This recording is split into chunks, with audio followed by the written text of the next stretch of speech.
سواء عبر الجو ثم البر أو عبر البحر، تتواصل موجة الهجرة غير النظامية والتي تبوح يوميا بأرقام جديدة أو إحباط لعمليات هجرة غير نظامية.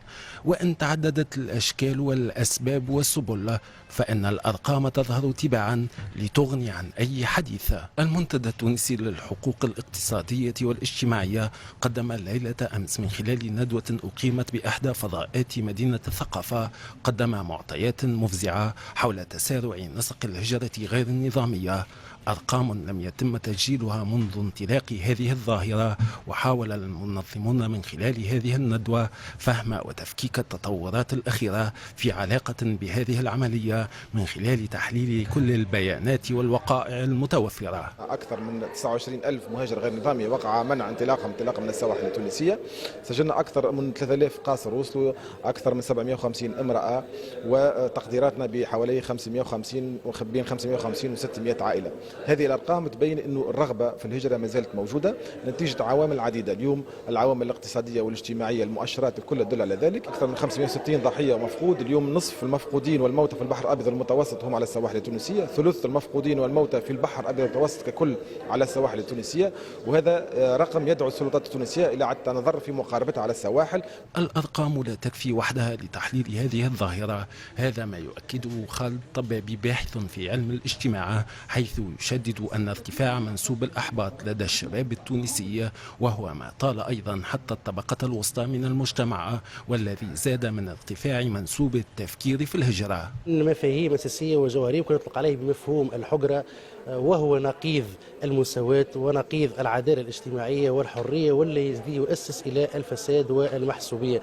فارتفاع مخزون الإحباط في تونس والاستمرارية في روتينية الأيام في إطار شبكات القرابة والصداقة والزمالة كلها تشكل وكلها تحفز القرارات الهجرية غير نظامية.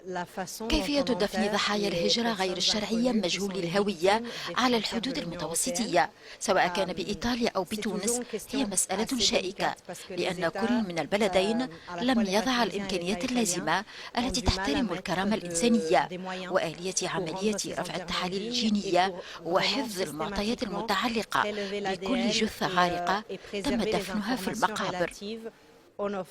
هذا ويؤكد رمضان بن عمر أن من أهم الحلول لمعالجة هذه الظاهرة هو رفع كل القيود على تنقل الأشخاص، وفي انتظار ذلك يبقى الأمل قائما في دور الدولة في مناقشة عقود العمل الموسمية والاتفاقات الثنائية التي أمضتها تونس في تشغيل اليد العاملة التونسية بالدول الأوروبية، وعدم التعاون في مسألة الترحيل القسري من خلال نقاش عملية إدماج هؤلاء وإعطاء فرص للشباب التونسي المهدد بالترحيل.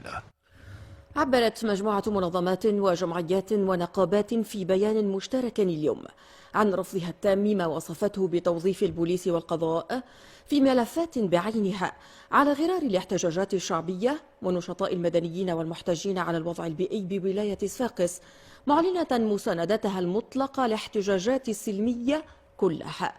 الأطراف الممضية البيان أكدت شروعها بالتنسيق مع الهيئات والهياكل المعنية في تقديم الدعم القانوني لكل المحالين عشوائيا على القضاء، إيمانا منها بالحق في المحاكمة العادلة، مجددة دعمها القوى الشبابية والمواطنية الحية لمواصلة نضالاتها في إطار احترام الممتلكات العامة والخاصة.